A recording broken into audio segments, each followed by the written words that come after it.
By the way, this episode, where's the camera? This episode's not for you. This episode's for me. I've been listening to this guy for a long time. I read his books.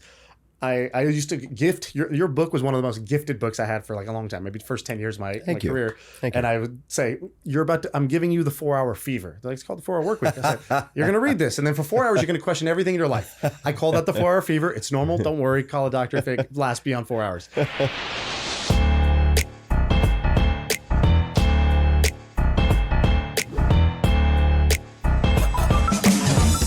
And so today, I have like a bunch of things that I think maybe the audience wants to know. Honestly, I don't give a shit. I just wanted to ask you the questions that I want to know. I think that's the key to a good podcast. Exactly. So one of the things I wanted to know is you talked about this space where you're like, I'm thinking about what's next.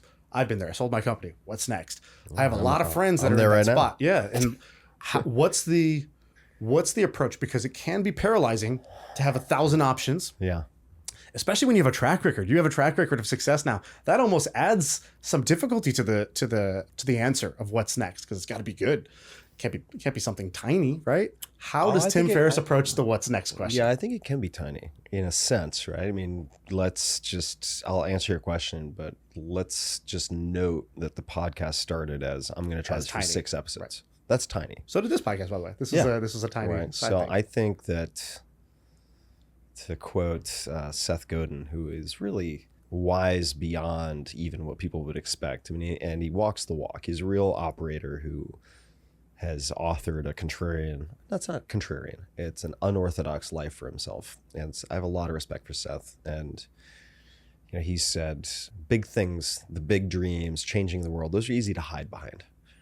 He's like, but doing the smallest thing possible, the next action, you can't hide behind that. Right. It's a pass fail. Say that again. So big dreams are easy to hide behind. Yeah, but when you make something small, next do action 6 episodes. Right. If you don't do 6 episodes, you fail to do 6 episodes. But if it's like, I'm going to change the world and do this and blah, blah, blah. Great. But like, not to like quote everybody in the world, but like kind of David Allen GTD style. Like, okay, great. What's the next physical action? Right. Okay. Now you have a report card that I can give you because you've just made yourself accountable to me in a way to like do this thing that is very discreet. And so I don't underestimate the small things. I think the big visions can be helpful at times. And I could give examples of that where it's been helpful for me. But to answer your question in terms of choosing the next thing, I'll say up front, I don't know what my next thing is right now. But how do you approach that? How do you approach figuring it out? There are a few ways. So the first is I make, I suppose, a menu of things I would like to try. Okay. Which is often a list of things I would like to learn. Like I just returned from 3 days overseas with a game designer prototyping games. Nice. And board games or? Yeah. Yeah, sweet. And that's something I'm trying. Right. We'll see. And there's a lot that goes into even choosing the things on that list. But and do you have a box on the menu, like the part of the menu where it's like, and we have like sea urchin? That's do you have the weird box where you're like, let me think of some non-obvious? Oh, I try to do weird things. stuff. Right. No, because there's tons of stuff that I could do that would be straightforward or predictable or reliably profitable. That's the most seductive. Right. And I'm not saying they're bad options, but like I could make a course. Yeah. I know I could execute that and make it do really well. Right. I know that. I know I could potentially create some type of membership platform or a mastermind or something like that. And I think I would enjoy some of these things. Right. However, let me come back to the criteria. So whether I'm coming up with my list, I go for weird. If there's something weird, that is a huge plus kind of, that's like a turbo boost for inclusion. Right. You're not bending to the social expectations or norms. Right. Those are the weird things. That's why they seem weird. And chances are, if those end up on your list, either they're easier for you than they are for other people, or you're going to have the enthusiasm and therefore endurance to do it longer, harder, more intensely, with greater purpose than other people. Those are all huge competitive advantages. Not that all of life is a competition, but to stand out in a crowd, right? You need the weird ones are like the immigrants. It's like, you got here Yeah. If you made it here, you already have shown some amount of, there must be some strength that got you onto this list. Oh, totally. Because you had a negative filter associated with it. Yeah. Or you just come from better, like more resilient or risk-taking genetic stock. Right. Like, yeah, if I could invest in like first or second generation immigrants, if I could just choose if I could only choose certain filters, that would be very high. I've said that. I've been like, I love Mormons. I love, if you're from the Ukraine, I'm listening. If your name is Dimitri, love it. Tell me more. What's your idea? Come closer. Yeah. So the short synopsis of how I choose projects is I look for projects that can be successes for me long-term, even if they fail short-term. What that means is projects where by any external measurement or perception, they can be a failure. However, in the process of pursuing those things, I develop or deepen relationships or develop or deepen skills that are durable. Right. And those then even snowball. If you lose, something like that. Those snowball. Right. Right. Because if I do like 4 projects, they all fail, but I am developing relationships with the type of people I want to develop relationships with. I'm developing new skills. And then I start to bridge all those things and I'm paying attention. I'm taking good notes. My experience is eventually you win, right? Whatever that happens to mean. That's kind of it, honestly. Outside of that, I would say these days, so I'm getting old as fuck and all that, is energy in, energy out. Like, do I have more energy doing this or do I have substantially less? Right. And that's a product also not just of what you're doing, where you are, who you're interacting with. I pay attention to that stuff because I could do something that people might see as frivolous, archery or something. I could pick a whole ton of them that seem like wastes of time, but that's like plugging my iPhone into the wall. It's like, oh, now I have 100% charge instead of 20% charge. There's a lot more that I can do with this phone. Right. And just because I plugged it into the charger in the Circus Funhouse doesn't mean I have to use it for the Circus Funhouse. Right. You get to transfer it to other things. So that's also something as a fundamental currency that I pay a lot of attention to. Right. I'll tell you 2 related things on that. Last night I was at dinner with, I think, a mutual friend, Joe Gebbia, founder of Airbnb. And he was saying, he's like, oh, what are you in town for? I was like, I'm doing a couple of podcasts. And we were talking about it. He's like, okay, so what's like a win? You know, like, why do you do that? You fly into town, you leave your kids, you make an effort. What are you looking for out of these? And I said, well, I just want to leave with more energy than I came. And really, I want the guests to feel that way too. Like, at the end of the day, like, what is the only way I can guarantee a success out of this is if you walk out of here feeling energized rather than drained from this conversation. And if that's so I've been using that heuristic, and it's so powerful to use the kind of like, where's my energy after activity and how am I leaving the people around me? Yeah. Also is you want it to be mutually beneficial in that way. The second thing he said was that I thought you'd find interesting. I was like, we were going through this exercise I do called the Perfect Tuesday. So I was like, life is not really about these peak experiences. Like, yes, those, like going and seeing, like, there's the total eclipse happening. Go and see this total eclipse. Apparently it's like a totally emotional experience if you're there. I think it's happening in Dallas this weekend or whatever. There are those moments, but they're few and far between. Most of your life is just like Tuesdays, just normal Tuesdays over and over again. And so put a lot of effort into thinking like, what's a dream average day for me? And then try to live that dream. And so we were talking about it, and I asked him, I said, like, how close are you to your perfect Tuesday? He's got all the resources in the world, right? He sold Airbnb, or they went public. It's a super success.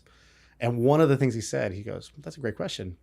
I go to the gym for my physical, to physically fulfill myself. And then I work, which is great. And I feel productive and useful to the world. And I have my family, which is love. He's like, but I don't really make time for creativity anymore. He's like, he's a designer by trade. Totally. And he's like, I need like a creative gym. He's like, I feel like if I sat down and I started sketching, it almost feel like I'm wasting time. Like, it's like, what am I doing here? I found that really interesting. And I feel like you do a good job of kind of making time for the things, even if they're not societal norms for what people do. I try. Yeah, I try to do it for sure. Do you have your version of a creative gym? Yeah, I mean, I was like playing the drums earlier today. So from a like financial perspective, that could be a waste of time. But the financial stuff, and we can talk about it, it's very useful for certain things.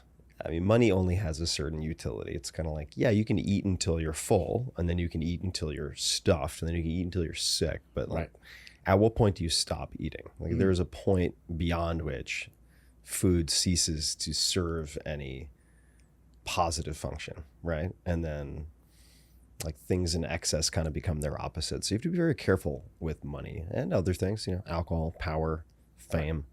They can distort a lot of things. How do you keep that in check? It's hard to keep some of those things in check. I mean, I just know too many rich people now to think that money fixes the inner game or the most problematic kind of psychological challenges that people have. It doesn't at all. It can fix a lot. Like money can fix money problems. Right.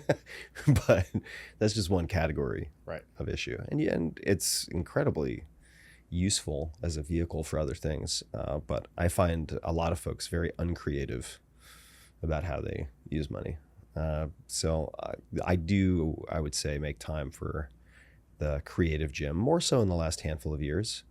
But time with concept artists, doing concept pushes, building fictional worlds, playing the drums earlier today. Had an art teacher, Stan Prokopenko, who runs Proko.com, amazing teacher, came out and we worked on a whole bunch of different aspects of drawing and live charcoal sketching and shading and so on. One could make the argument that isn't entirely off base that must be nice. Great. You have all this time. You can kind of do what you want to do. But I will say also that when I have been at levels of peak performance professionally, I usually have a creative outlet of some type. It may not take the form of charcoal, drawing. That's a bit on the nose as far as creativity goes. But like jujitsu is creative, right? It's like going to the jujitsu gym and learning how to operate in that free-flowing environment. That's very creative. Right. So if you're working on anything that requires a level of extreme present state awareness and improvisation and experimentation, like you're in the creativity game. Right. So there are a lot of ways to do that. I got a book recommendation from you. Oh yeah. I haven't seen that. This book is a few decades. Yeah. I'd never even heard of this book. It's an old book. This book is called Toughness Training for Sports, and it's by Jim Lohr. Do you remember anything from this book? You probably read this a long time ago. I mean, I read that when I was probably 15 or 16. And I do remember that there is an inventory. There's an assessment in there. It's 2 or 3 pages long. And you're intended to give that to your coaches, peers, teachers, people around you, effectively for like what I would call now a 360 review of different factors that affect mental toughness. Yeah. And I did that when I was 15 or 16. It's this one, right? Oh, there you go. Yeah, there we go. So the competitive adjective profile. Yeah, so there's I found this book incredibly helpful, and later had Jim Lohr on the podcast, did some training with him and a tennis pro with tennis. And having that 360 review from a mental toughness perspective was incredibly helpful to me. It provided me with a level of awareness that I couldn't have developed on my own. Right. And one of the things it talks about is basically, if you haven't read the book, it's like there's talent you're born with, there's skills, which everybody else understands, you practice, and then there's performance. Yep. And there's a gap between talent and skill. That gap is called practice. There's a gap between skills and performance, and that's basically your toughness training. It's and he calls it, I think, the ideal performance state. And it's like, if you ever played sports, you know this, which is like some games you're off. Oh, I just wasn't fully locked in. I didn't play up to my potential. So like, what causes that versus those days when you get in flow state or you're just totally dialed in and you kick butt out there. And it's like, well, that's because you were in your ideal performance state. This is not just for sports, obviously. Like this can be for, how you show up as a dad at home. It could be for work. It could be for this podcast. How do I show up in my ideal performance state? Do you do things to be in your kind of ideal performance state? I do. I would say that also, just to highlight a few other things in here, I haven't looked at this in a very long time, 20 plus years, but it discusses at length stress and recovery and deloading phases and periodization and awareness. And there are all of these different checklists and assessments, different assessments that you might use after a given training session, and stress evaluations, and so on, all of which helped me to become more aware of cause and effect in what I was doing. So I had a fantastic, my best season by far after reading this book. And there were other factors that played into it. Hey, real quick, one of the cool parts about what we're doing is that people have reached out and told me that they've built actual $1 million businesses, made their first million off an idea they heard on the show. That is crazy. That's wild. That's why we want to do the show. And we want to see more of that. One of the questions we get asked over and over again is there some kind of idea, database, or spreadsheet where we list out all the different business ideas that we've talked about? Well, the answer is finally yes. The fine folks at HubSpot have dug through the archive and pulled out 50 plus business ideas and put them into a business idea database. It's totally free. You can click the link in the description below and get the database for you. All right, now back to the show. In terms of ideal performance states, I've become less focused on optimization overall, I would say, just because so much of it just does not fucking matter at all. And the amount of breaking news, Tim Ferriss, optimization. Yeah, there's a place for it. Who needs it? There's a place for it. There's a place for it, but it's like, are you taking a taxi from the start to the finish line of a marathon because it's efficient? Speed reading poetry. It's just like there's a I suppose a cult of optimization that is appealing on a lot of levels, but it ends up being a hammer looking for nails, and it gets applied to everything. And I think that misses the forest for the trees sometimes. And I've been guilty of that for sure. But in terms of optimization, I would say that let's take today as an example. So I had a great day today. Today was pretty uncrowded. I had a few team calls, meaning employee calls earlier today. Typically those are on Tuesday, but it got shifted forward because I was traveling yesterday. Beautiful day outside here in Austin, which helps, of course. Yep. Went for a walk, got a cold brew coffee, had a phone call with a friend, came back, did a bit of work, knocked off a few emails or a couple of pending angel investments and deals of that type. And I had to get back to some lawyers and so on. That took 15, 20 minutes. Printed out some documents to prepare for a podcast that I recorded earlier today, and then did a 7-minute, I guess it was about a 7-minute cold plunge at 40 degrees, which is pretty chilly. That'll wake you up. 7 minutes continuous? Yeah. And that'll wake you up. And I used that in part because I knew that we would be recording this late and I didn't want to consume too much caffeine early in the day and then consume way too much caffeine throughout the day and end up not being able to sleep since we're recording this at night.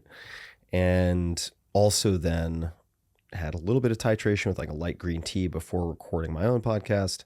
After walking a bit, had some synthetic ketones, so beta hydroxybutyrate, which does help cognitive performance quite a bit. So it can act as a stand-in for me for more caffeine.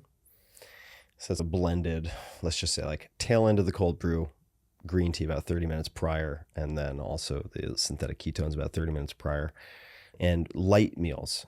So very light meals. If I have a lot of mental lifting to do, then I generally eat pretty lightly, mostly protein, a little bit of fat, small amount of carbohydrate.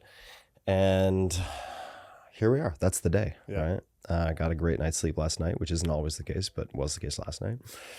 And for me, that is an optimized day. There's not a lot crammed into it. I'm not executing this sophisticated time management Tetris to be as efficient as possible, but I'm keeping the main thing. Like the main things were team one-on-one calls, being physiologically and just literally, I guess, prepared in terms of documentation and research for podcasts that I recorded, and then being in a good state for having this conversation. That's it. Right. It's like you don't have to do a lot every day. Yeah, I think that's effect versus efficiency, right? Effectiveness over efficiency. Efficiency would be more like maximum output per unit of time, regardless on what the output is directed towards. Is that right? Yeah. Yeah. It's, if you think of effectiveness as what you do, efficiency is how you do any given thing. But doing something really well doesn't make it important. So yeah, I'm a Tony Robbins guy. He calls it majoring in minor things. Yeah, majoring in minor things. Not a great way to go. Yeah. And I also fritter away time and lose days to bullshit, or I don't sleep well, and then I'm grumpy and I have too much caffeine and I have a shitty night's sleep. Like I suffer from all that stuff. Yeah. Human, I make mistakes. But if you're thinking about projects as experiments using the criteria that I laid out before, and you're doing your best, you're going to falter, you're going to make mistakes, but to keep the main thing, and you have a good rationale for why that main thing is the main thing, over time you tend to perform pretty well and just ship a lot more than most people. Even if you go a month without doing anything, right? If you get fuck all done for a month, sometimes that happens to me, but I would almost rather do that. And I guess my version of doing fuck all might not look like fuck all, but I would rather do that than rush into committing to something that doesn't meet my criteria because I'm uncomfortable not being busy. Right. Because that's how you end up overcommitting to things that longitudinally eat up years. You said you're comfortable not being busy. Yeah. Yeah, that's a big one. Yeah, just the best way to get what the outcome of busyness should be, which is right, like big effects of some type, or it could just be more joy, whatever, is not by engaging in nonstop action. All right, it's by, in a sense, it's similar to my startup investing. It's like having very tight parameters, a lot of constraints, and not breaking your rules. Right? It's like the equivalent of like blowing your bankroll in poker or blackjack or in startup investing would be you have no real thinking around portfolio constructions. You don't have enough positive constraints. So you get overenthused about a ton of things. You put out all these bets too quickly, and then you lose all your money.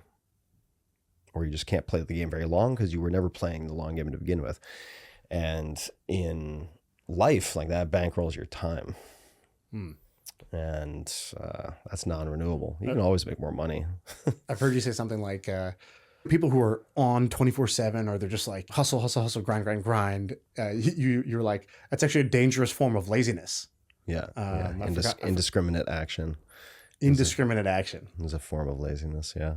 When people are like, I need to do X, and they're like, first I'm going to do research or make a long list. It's like, that's fancy procrastination. Like, shouldn't you you don't need a list of 100 prospects. Just call one. Let's start with that. Yeah. And we all have our favorite pet forms of procrastination. Like reading is one of mine, right? I have to be very cautious about reading. Love reading, and no one's going to say you should stop reading. Yeah. They'll be like, oh, so diligent, doing so much homework. But so sophisticated he is. So sophisticated. I want to ask you about your book thing in a second, but before we do that, you said teaching. Teach me about the art of podcasting. You've been doing this for 10 years now. Yeah. You've done many a high stakes interview, whether it's pick your favorite famous person or maybe person you admire. What can you teach me about the first 5 minutes of a podcast? First 5 minutes. Maybe 5 seconds. I don't know. Yeah. The beginning of a podcast. Yeah. I mean, the most important 5 minutes are the conversation I have before I start recording with someone. Okay. So that would be putting them at ease to the extent possible. Right. My job is to make you look as good as possible. Every guest has final cut. So let it all hang out and we can cut whatever you want to cut. Right. You'll get a transcript. Nothing's going to get published before you give it the okay. Put the walls down a little bit. Yeah. Put the walls down. General housekeeping so they don't get distracted. Like if you need to take a water break, bathroom break, pause, stop. You want to start a story over again. That's all totally fine. I'll keep an eye out for things that I think we might want to cut. Like if you accidentally mention your kids' names or something like that. So they're like, oh, this guy's A, done it a lot. B, is actually looking out for me. C, has actually sat in my seat, interviewee seat, a lot. And I always ask, and like almost nobody asks this. It's such an easy layup in terms of differentiating yourself. Ask interviewees what a success would be. Like, what would you look back at this? I asked my interviewee this morning about this. I said, 6 months from now, you look back and you say, I'm so glad I did that. Why? Like, what does success look like? And even if they don't have an answer, they're just so unaccustomed to being asked anything like that. They're like, huh. And it's like being a good boyfriend. It's like, he cares. It doesn't even matter. He brought me the water. It doesn't even, I could have got the water myself, but the fact that he did, he's thinking about me. He cares. Yeah. So there, I would say that pre-record conversation is something I don't see very often. Right? Like when I didn't do it today. Well, yeah. I mean, and sometimes that's fine, right? It's like, I'm comfortable in this environment. Right. And we've had contact before. Yeah. But it's not always going to be the case. It could also be the case that somebody's very experienced, but they're rushed, right? They got in like an argument with their husband or wife the night before, and their publicist is frazzled and off their meds or whatever, and they're just running from thing to thing to thing, and then boom, they get plopped in front of a mic, or they get plopped in front of a computer, and they're like, okay, go. Yeah, you're talking to this guy named Tim. Okay, you need to give them an on-ramp if you can, to decompress a little bit from that experience. Doesn't always work, but it's worth the investment in my experience. So that's, even if I have to give up 5-10 minutes of the interview, right? Let's just say they have a hard stop at 90 minutes or 60 minutes. I will still give up that time. So that's one. In the first 5 minutes, I would say it depends a lot on the profile of the person. And I don't mean fame. I mean, have they been interviewed 1,000 times? In a case where someone's been interviewed 1,000 times, I want to ask them a question that shows I've done an inordinate amount of research. Right. So I'll ask them something that, for instance, I'll very frequently dig up. Like a deep cut. I've noticed you do this. Yeah, third grade teacher or a mentor that helped them when they were at one school when they were transitioning from one place to another, that got mentioned in passing in a profile in the New Yorker 8 years ago. I'll be like, who was so-and-so? Right. Tell me about so-and-so. And they're like, huh, okay. And that can get them off of autopilot.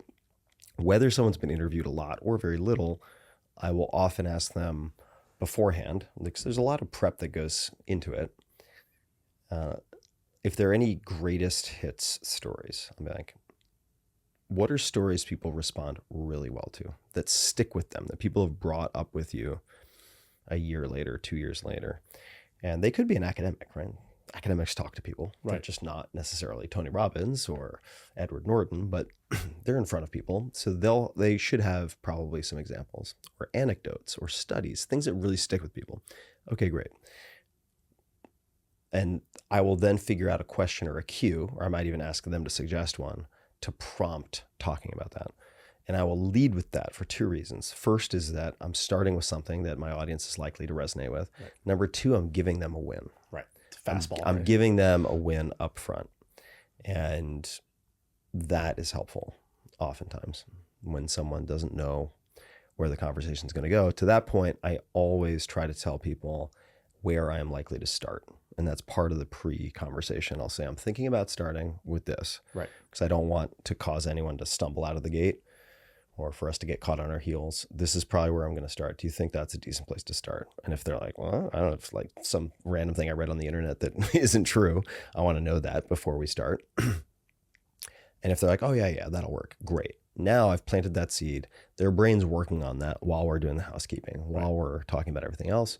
And then we start, and it's usually pretty smooth, at least, running out of the blocks. So those would be a few things that come to mind for the first 5 minutes. That's a great answer. Very helpful to me, because we usually do the show. It's me and Sam. Yeah. And that's the core of the show, is me and Sam hanging out. Mm-hmm. And our dynamic is very simple. It's, dude, have you seen this? It's like a random show. Like you do the random show, we do that's very much like the core of our show. And we usually, if we have guests on, it's because we want them to do that with us. Yeah. But then occasionally there's guests where actually it's us scratching our own itch. I really want to meet this person. I want to get to what they're really like. And I want to ask them the questions that I don't feel like I've heard from them. In the same way that, like, some people say you should write the book you wish you could just read. You wish you could read. If somebody else had written it, you wouldn't write the book. Yeah. That's the way I feel about when I do an interview like this. It's like, what is the question that I haven't heard, in addition to the greatest hits, because you want to, explore those a little bit together as well. And it also depends on what you mean by good podcast, right? So there's good for you or me personally, and then there's good for the audience, whatever the audience is, right? Depending on the show. And I've gone back and forth on that, right? So sometimes I'll do a show for the audience. Every once in a while, right? I'll have a couple of Scooby snacks for myself, but I'll do something that is really for the audience. That is a risky approach. Seems safer, but it's actually probably riskier. You can get shaped by your audience and then become a bit of a domesticated oxen, getting driven by what you perceive to be the preferences of your audience. But I have the Henry Ford maxim in mind, which is, and I'm paraphrasing here, but effectively people don't really know what they want or need, which includes you and me, by the way. But for that reason, rather than playing the speculation game, follow your own interest. And the risk there is that you end up playing inside baseball and really doing something that is not necessarily transferable to your audience. As far as I'm concerned, and maybe I just have the luxury of being a relatively early mover in podcasting, but if your goal is to do this for hundreds and hundreds and hundreds of episodes, or that's not the goal at all, but if your goal is to continuing to have this amazing, ridiculous job, which is just absurd, like this is a job, then you got to play the long game. And part of the long game is, right, it's like training and recovery. So if you need to take a couple episodes as recovery that are purely self-interested just for you, that's what you do. And I don't have any compunction about that. And the personal is the most universal also. So if it depends on your audience size, of course, but with the size of my audience, if something is bothering me, if something is really piquing my curiosity, if something's in my head at night and just won't go away, chances are there are at least, I don't know, few tens of thousands of people who have the same thing going on. Right. I heard this great quote from my buddy. How much has the world benefited that Tim Ferriss decided not to just keep selling supplements and to do to do other things? Like, what would the world have been like had that not happened? I think that's a great compliment. Yeah, very huge compliment. Very kind. If you go from selling supplements, which makes a lot of money, it's like a very clear, direct payoff, and you could do good at it, to being an author, that's like, not usually it's not usually an upward career move, let's say. So why'd you do it? Well, there are a few things I would say. So the first is that I didn't end up selling the supplement company until 2009. So whenever possible, I have things running in parallel. I do not view myself as a risk taker. Like, if anything, I would be risk reducer, like risk mitigator, for sure. Like, I'm very good at capping downside risk. Right. And in this particular case, I already knew that from an intellectual perspective, that sounds too pompous, but I'm struggling to find a better modifier. Let me put it a different way. My learning curve with the sports nutrition supplement world had flattened largely. I understood the basic mechanics. I understood distribution. It wasn't that interesting to me. And it was also an industry that was and still is marred by a lot of bad behavior. Right. And unbelievable tactics, and in some cases just outright deception. I mean, legal and illegal, that I really struggled being associated with. And if we really flash back and look at what I thought I might end up doing as an adult, I always wanted to be a teacher, in part because I had these amazing teachers that had a huge impact on my life, kind of saved my life in a bunch of ways. I think I could have gone in a really bad set of directions, and they helped prevent that. So I thought, when I get enough experience in life, which is not now at that age, 29, but eventually it'd be really nice to be a teacher and have that kind of impact. So I thought 9th or 10th grade teacher. Still haven't done that. I mean, I've done some volunteer teaching, but I had been going back, I want to say since 2003, to Princeton to teach this guest lecture, right? I was invited to come back and speak. I've tried to find these online many times, by the way. They're not online. I wish you had uploaded them. Yeah, they're not online. I don't think I recorded them. I might have recorded one or two. I'm not sure. But if I could find them, I'd be curious to see them. I'm sure I would. Well, the book kind of grew out of that, right? Like you basically were presenting your lifestyle. Yeah, the notes from that, because every time I spoke, it was twice a year. Ed Shao, the professor, high-tech entrepreneurship, invited me back because I had the harebrained idea of doing everything bootstrapped. And all the other guest speakers had these venture-backed companies, and some of them were huge. I was small fries by comparison, but I was doing it my way. I was taking a different approach. So I came back, and twice a year, a lot happened in my life at that point. I mean, it was trench warfare dog years, right? It's like if you ask anyone who's had the manic depressive experience of being involved with crypto, it's like, what does the last year felt like? And they're like, 17 years? Yeah, exactly. And it's similar, I think, when you're running a company in the early stages. It's like 2 months ago. It's like a lifetime ago. It's like Obama when he left office. Yeah, like, oh, went from black to gray hair. Yeah, exactly. 4 years. I mean, look at me, right? No hair. So I would say that desire to teach and the positive feedback, really positive feedback I got from workshopping the lessons and principles and so on in this class led me to conclude a few things. Number one, I really enjoyed teaching. Number two, teaching in that format in front of 20, 30, 40 students didn't scale. Now, I think scale can be a dirty word and dangerous and overly seductive for a lot of folks, but it wasn't going to enable me to reach a lot of people. And then I was done from an identity perspective with the supplements. So looking for something new. And I had an author friend of mine. This is a shortened story that could be really long, but effectively say, you should write a book and start introducing me to agents and editors, even though I didn't want that.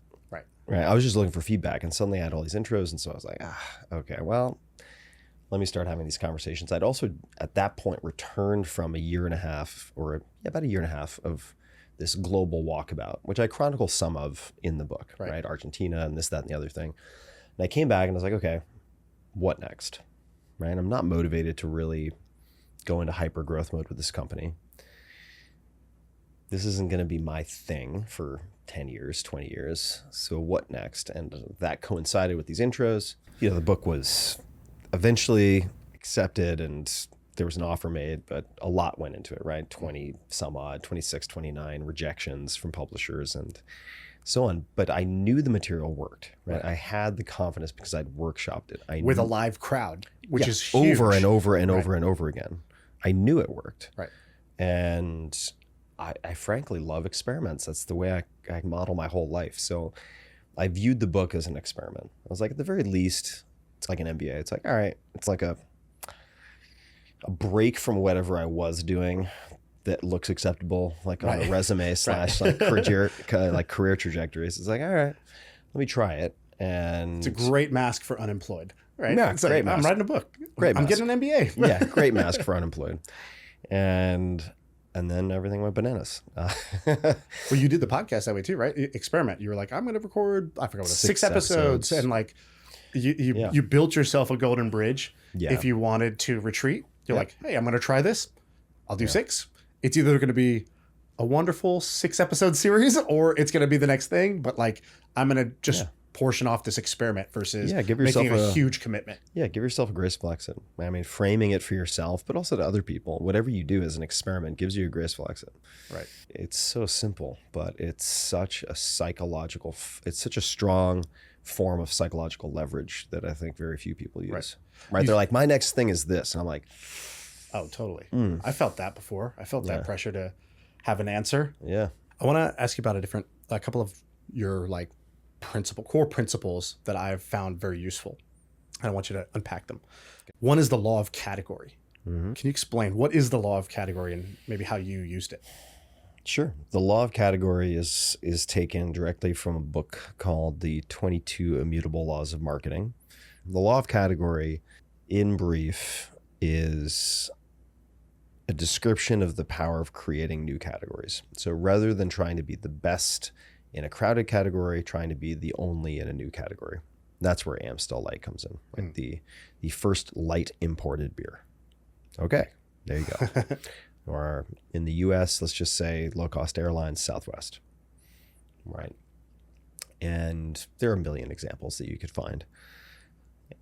The law of category is also, I would say, an encapsulation of something that might be called the blue ocean strategy versus the red ocean strategy. So there's a book called the blue ocean strategy I would also recommend that people read in combination with this chapter from the 22 Immutable Laws of Marketing, the law of category. I think I put it in either Tools of Titans or Tribe Mentors. I liked it that much. I went through all the brain damage of getting permissions to include it. And those two pair well with an article you can find for free. You can read it in 15 minutes called 1000 True Fans by Kevin Kelly on kk.org. You can find that. And they're all driving at the same thing, which is positioning and differentiation and trying to figure out how you can be the first something. Now, sometimes that turns into a bunch of hand wavy smoke and mirrors nonsense like we discussed earlier. But at least as an exercise, it's worth considering because, for instance, one of the questions I was going to ask you, which you can answer or we can just use it as a sample question, was when a diehard fan of your show is talking to someone who does not know the show, how would you ideally like them to describe the show? Right? And that is a question of positioning, because branding, it gets turned into this huge process with flow charts and tons of agencies and companies and this and that. And sure, I'm sure there are people who are very sophisticated with their approach. But at the end of the day, for me, brand is what people consistently associate X with. X could be you, X could be the show, right? How do they describe it? Right. That's it. That's your brand. I mean, just like a brand. Like, where does the term brand come from? Like brand on cattle, right? So from that perspective, I think it's very useful when you're considering doing a new project. It's not how can I be the best competing in the same way against people doing the same thing. That is not the frame.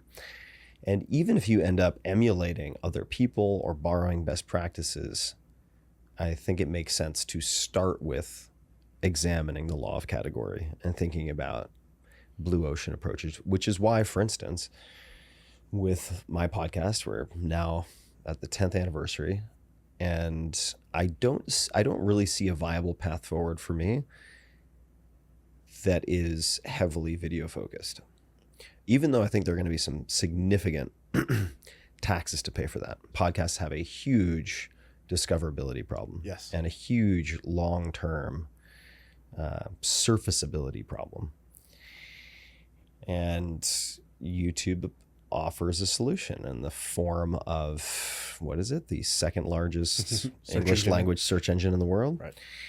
And I understand why it makes sense for a lot of people to harness that as one engine for growth. It makes a lot of sense. But it's crowded. It's really crowded. By anyone's definition, it would be a red ocean, and it's definitely going to get redder. And for that reason, maybe I make the decision in 6 months. You know what? Fuck it. I'm going to go whole hog. Let's see what happens. Right. But I don't have a really high degree of enthusiasm for that right now. And enthusiasm is important, right? Which means I'm not going to have the endurance compared to someone like Chris, right? Williamson, if people are like, who is this Chris? and furthermore, I feel the threads of life pulling me in other directions. So doing it half-assed would be the worst thing I could do. Like doing it 6 out of 10 would consume resources and not be particularly effective. Right.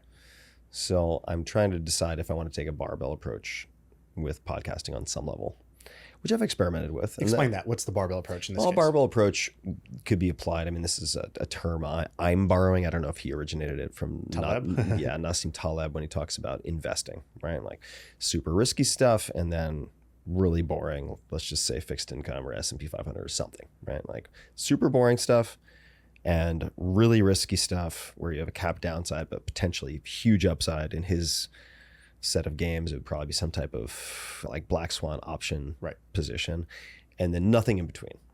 That's it, right?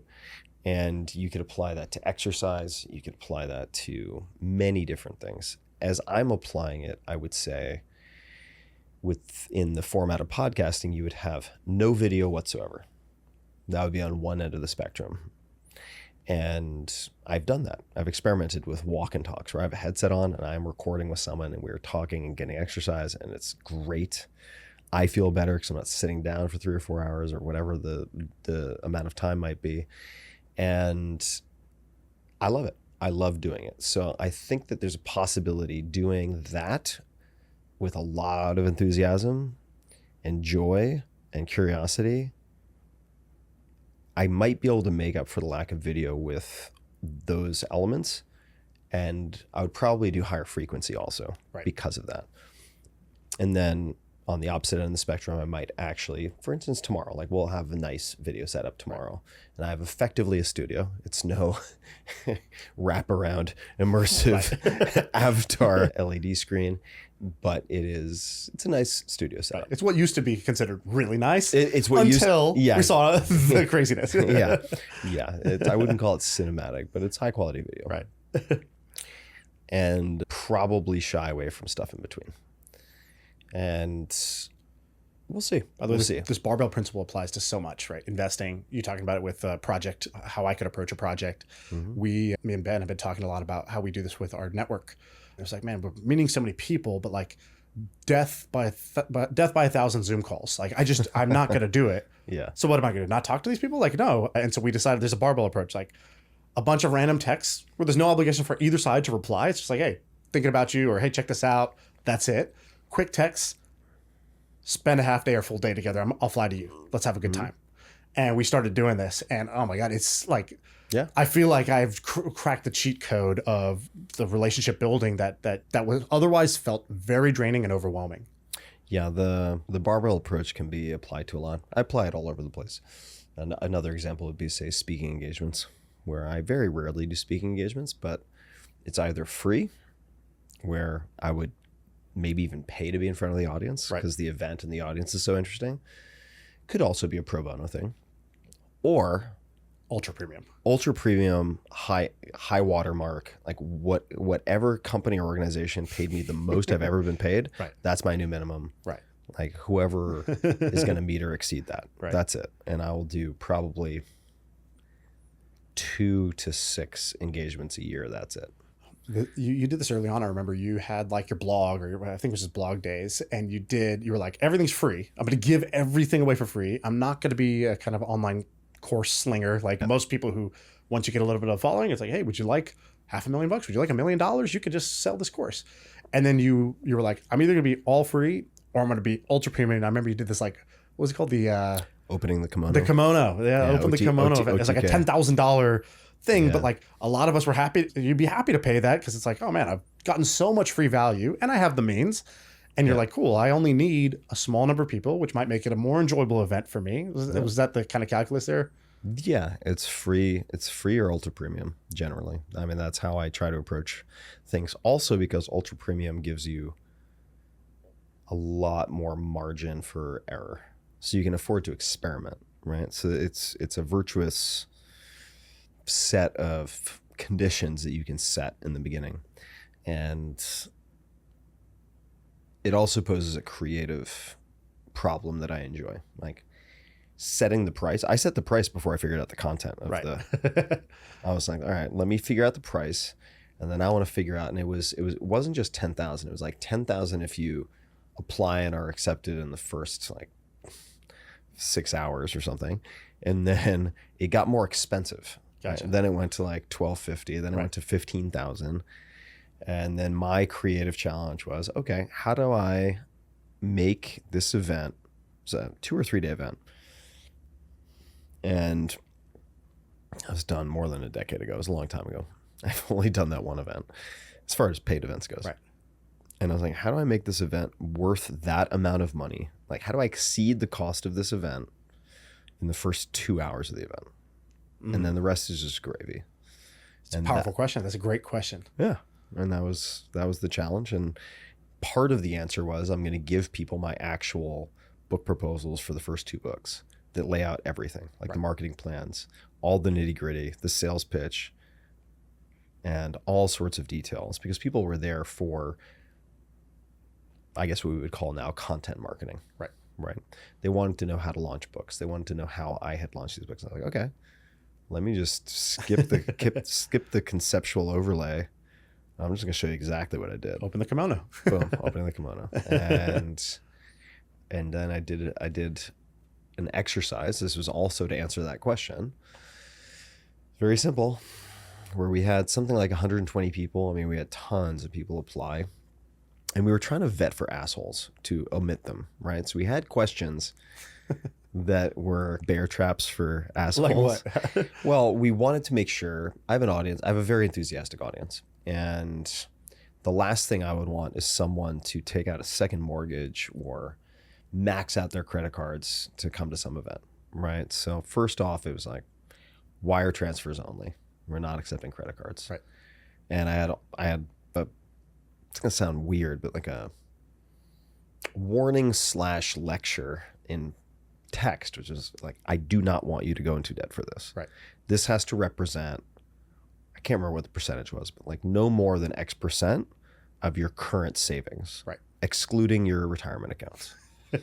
And you gave him a stern talking to. Yeah. And so I had a couple of questions about finances, right, because I really didn't want to have the guilt on my conscience of knowing that somebody after the fact that somebody went into the red or put themselves into a really compromised position to come to this event. And I do have fans who would do that. I remember one guy, in response to one of the finance questions, he said, well, I appreciate you being my financial nanny, but if you want to come onto the tarmac to look at my jet when I come, you're welcome to. And I was like, and you're out. Yeah. Thanks for that.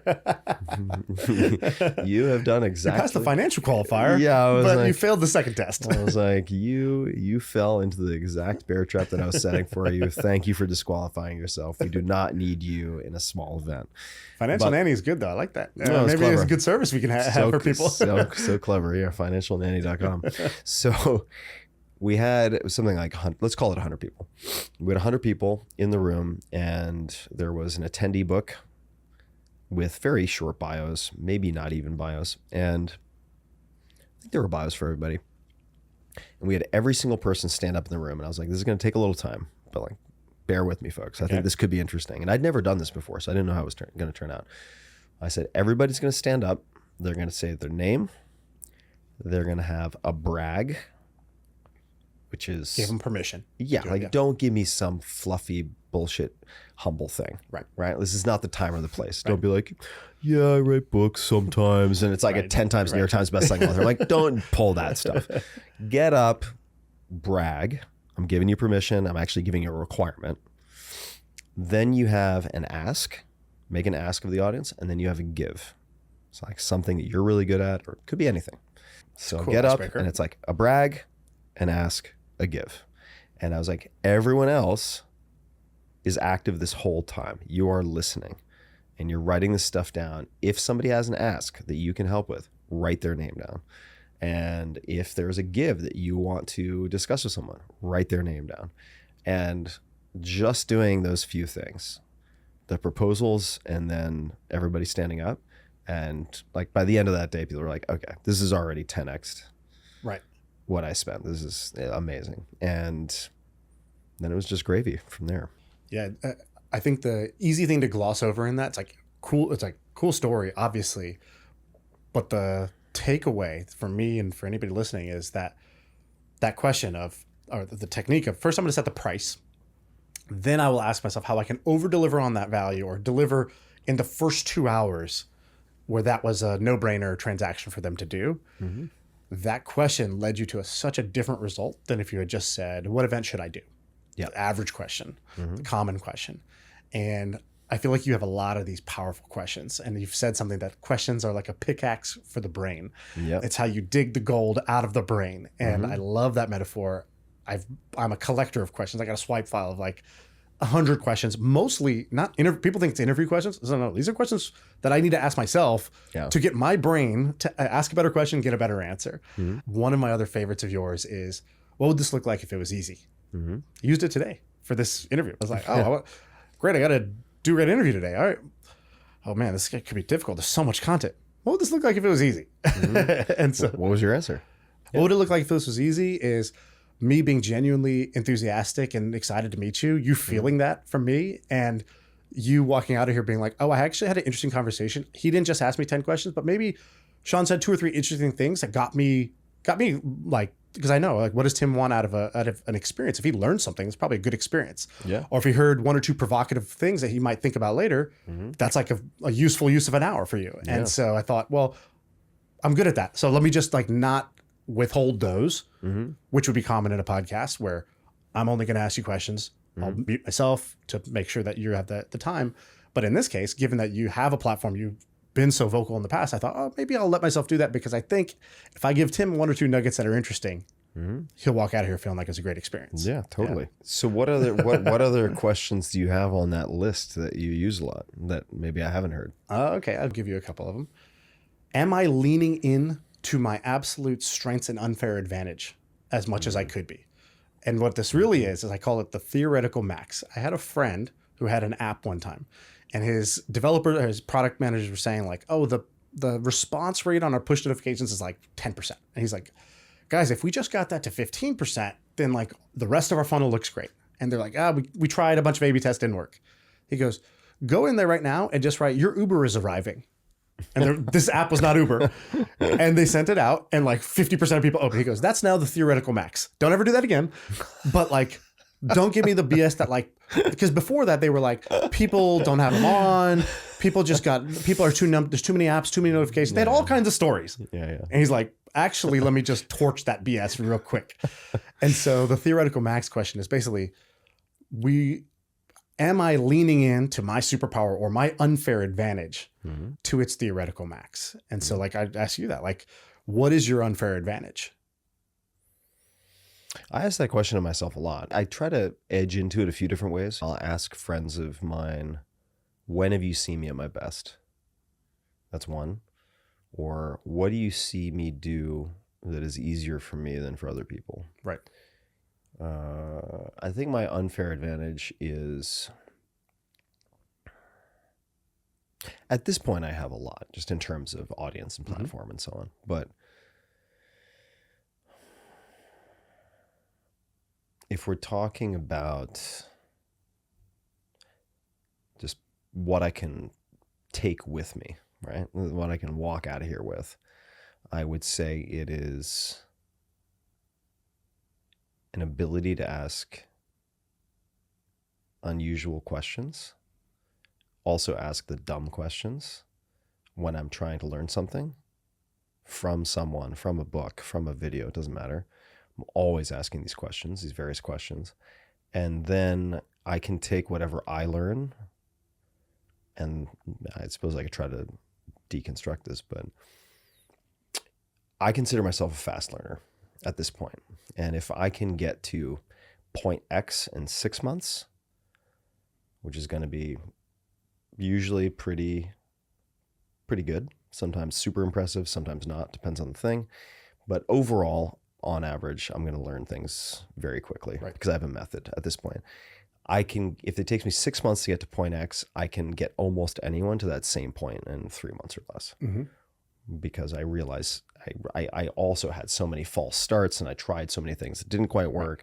I tried a lot of things that were common that turns out should be removed from the learning process entirely. I'd say those are what come to mind. Yeah. My first reaction, if I was Tim Ferriss, what would I say? I think my first reaction would be, I can get any guest on my podcast really that I want. I mean, every guest is within reach. And I said, well, that doesn't really need to be about the podcast necessarily. Yeah. Anybody I want to talk to is within reach. Yeah. That's interesting. That's not true for most people. And even if you are booking tons of guests or you're meeting cool people, like, you probably aren't at the theoretical max. You're not at your Uber is arriving level of like leaning into that superpower. For good reason. Your mom is dead. Text message. Theoretical max. Exactly. And so, but then even further is, not only can you get in touch with them, okay, that's easy, but like, you can go in and you can get people to open up the kimono, because your reputation is, I'm Tim Ferriss. I learn things. I've interviewed people. I deconstruct the things that they're great at. I ask them questions. People will come to you in an interview ready to open up the kimono. Yeah, totally. So that's interesting. Another interesting thing is, like, you said you went to go visit the game designer in Europe for 3 days.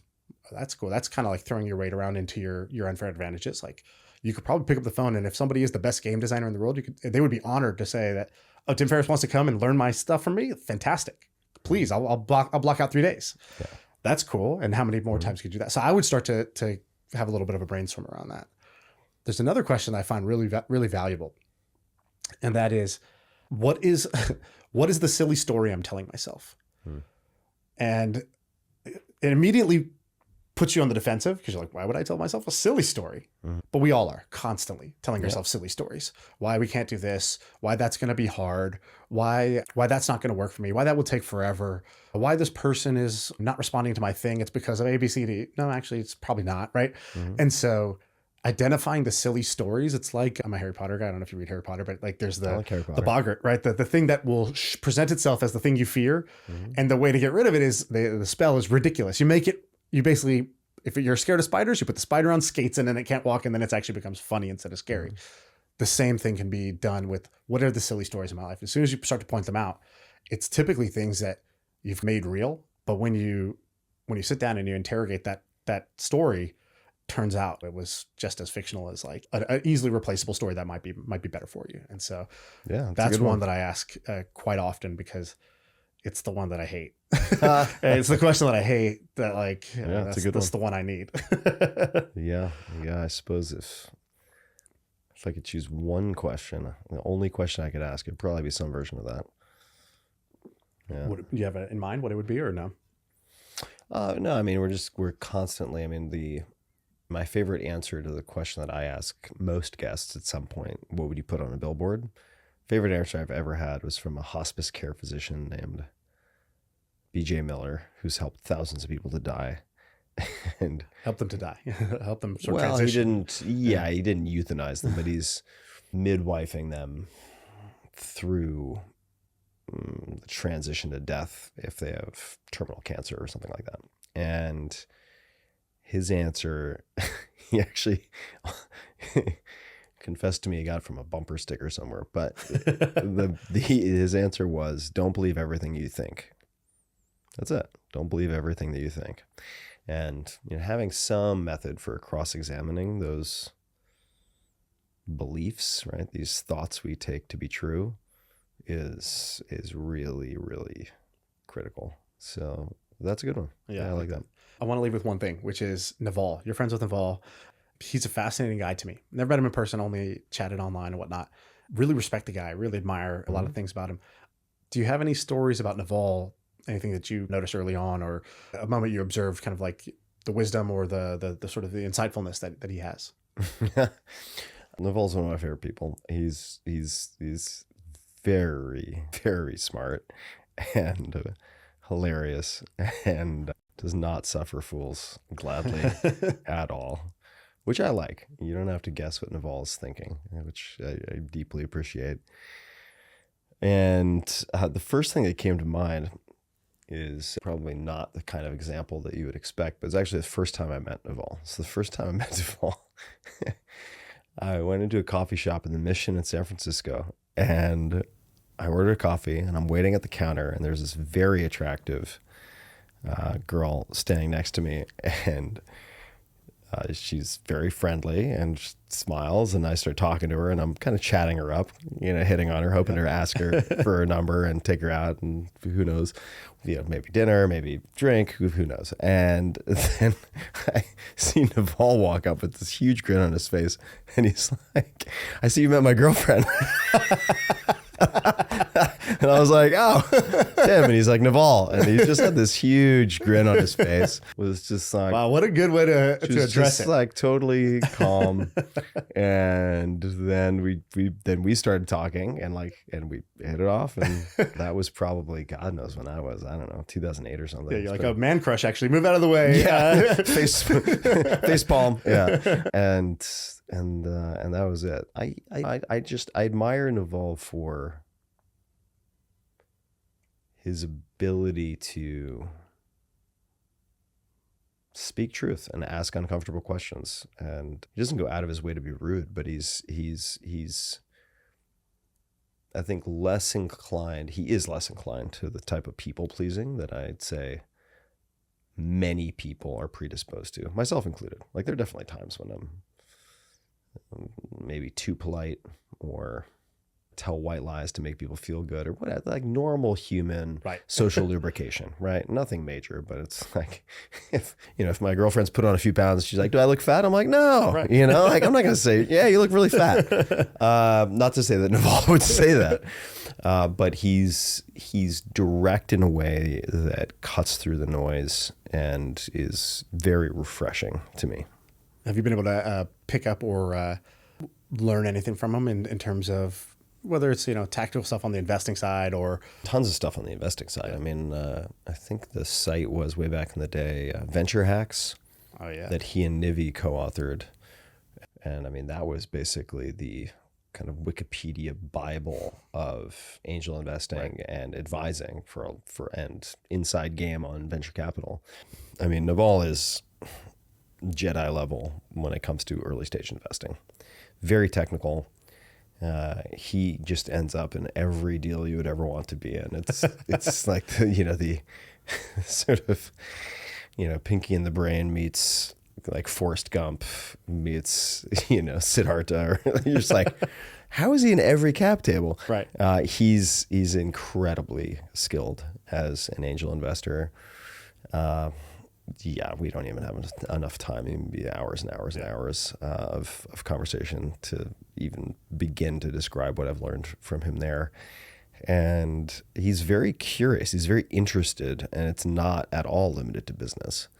So if it's, David Deutsch or other thinkers, he introduces me to a lot of eclectic thinkers from different disciplines. And his exploration is certainly not limited, as it is with a lot of people, to, say, the sport of business or finance or investing. A lot of people are one-trick ponies that way. He is not a one-trick pony. So I admire that as well. I have a funny Naval story, which is I have a buddy who was doing some, like when Facebook launched its platform, my buddy made an app. And it was like one of the silly apps. I don't remember back then. It was like people throwing sheep at each other and stuff like that. He was doing one of the like silly apps. But it was clear that, Facebook platform, that's like an opportunity. And so smart Silicon Valley people were interested.